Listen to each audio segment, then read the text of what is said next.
انا حابب اتكلم النهارده عن موضوع جامد، موضوع خطير، موضوع كبير قوي، موضوع انتشر في السوشيال ميديا بطريقه فظيعه الفتره اللي فاتت، وبينتشر دلوقتي اكتر بكتير من الفتره اللي فاتت. وهو ايه؟ الناس اللي بيبيعوا انتماءاتهم، الناس اللي هم طالعين بوشين، الناس اللي هم يقول لك انا زملكاوي وهو في الاصل بيشجع كيان تاني، وهو في الاصل مش زملكاوي. الناس دول انتشروا كتير قوي في السوشيال ميديا. بيعملوا كده ليه؟ عشان يوروك ان جماهير نادي الزمالك مجانين، يوروك ان جماهير نادي الزمالك ما بيفهموش كوره، يوروك ان جماهير نادي الزمالك بيبيعوا انتماءاتهم، يوروك ان جماهير نادي الزمالك ما بيشجعوش ناديهم، ممكن يشجعوا ورا اي حد، يشجعوا اي نادي تاني، يجروا ورا المال، يجروا ورا الفلوس، يجروا ورا المتابعات، يجروا ورا الشهره، يجروا ورا الترند.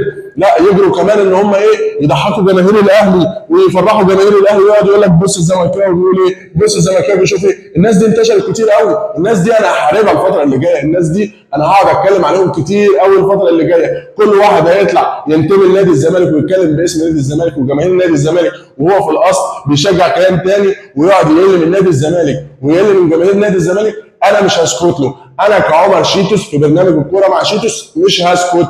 انا عامل البرنامج ده عشان ادافع عن نادي الزمالك، وعشان اتكلم في الكوره وارفع من النادي الاهلي وامجد من النادي الاهلي، اوكي لما بياخد بطولات، لكن انا عشان ادافع عن ناديه واتكلم في الكوره ولازم اتكلم في الحق، لازم اقول الحاجه بصراحه، اوصلها للناس واوصلها للجمهور من قلبي. يعني انا اتكلم بلساني، ما بتكلمش بلسان اي حد تاني. عشان كده انا كعمر شيتوس مش هسكت لاي حد. هم دول اللي لازم كل جماهير نادي الزمالك تقاطعهم، وكل جماهير نادي الزمالك لازم تحاربهم. انا عمر شيتوس، ويا ريت ما تنساش تعمل لي لايك وشير وسبسكرايب وفولو، وحابب اشوفكم في حلقه جديده ان شاء الله. السلام عليكم. هنا تادي دور المضانيق. ليه؟ المضانيق ايه المدنيق دي؟ دمع مدناق، المدناق اللي هو اللي كده اللي بيحدد. احنا عاملين حسابنا معانا مدناقين، مدناق هنا ومدناق هنا. المدناق اللي هناك سادين بيه مدخل البلد، ما يعرفوش يخرجوا، يقوم المدناق التاني ضارب عليهم يدها شمالهم. ده فيلم جديد ده ولا ايه؟ لا، دي الخطه البديل.